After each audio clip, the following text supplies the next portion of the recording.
A lot of challenges that we got to go through, low cables, low trees. Now with the leaves all out, everything's different. The lines are a lot lower. And the wires going through the trees make it very tough on the drivers to be able to pay attention and not catch a wire when they're servicing cans. And that's one of the big things you got to look out for. If it's impeding the driver from driving down the road, they verify it's safe and go around the tree or go under the limb in a safe spot. Then report it to the route manager or dispatch if it's something they can't get through and it's a safety concern. They have to make that decision to either go in or not go in. Our drivers are put into some pretty tough situations, and we as managers need to take action and utilize the low wire reporting process. Work with your local cities to explain the servicing challenges. If you have low wires, our drivers may not be able to service the containers as we are doing now. A power line that gets caught on top of one of our commercial vehicles could be a potentially fatal situation for our employee.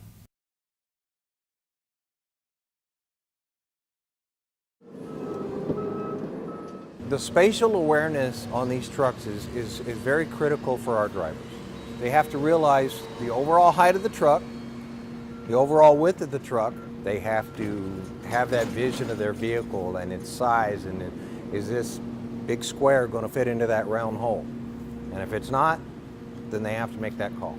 We've hit bridges. It's concrete, it's rebar, whatever hits it could stop and come off the back of your vehicle and hit what's behind you. You created not only an initial collision problem, but a secondary collision and everything else that goes along with it. Let's get this thing out. In order to prevent those, we have to have working safety warning devices. We have multiple overhead alarms in our trucks.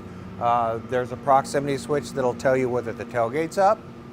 It'll tell you whether the body's up. It'll tell you the top door's open, the arm's out. At some of the bridges and overpasses that we've struck, some of the vehicles that we've tuna canned open has been due to either a safety device not working properly or a safety device being disabled. Modifying or disabling a safety device is a life-critical rule. It is not tolerated.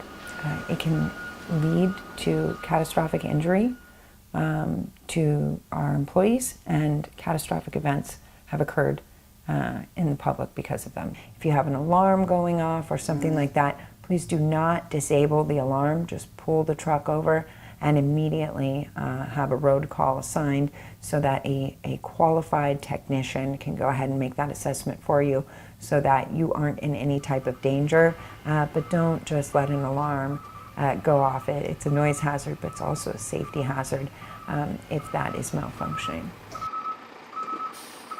Under no circumstances would you ever want to modify, bypass, or disable any of these systems because they're put in place to protect you, our most valuable asset, and the public.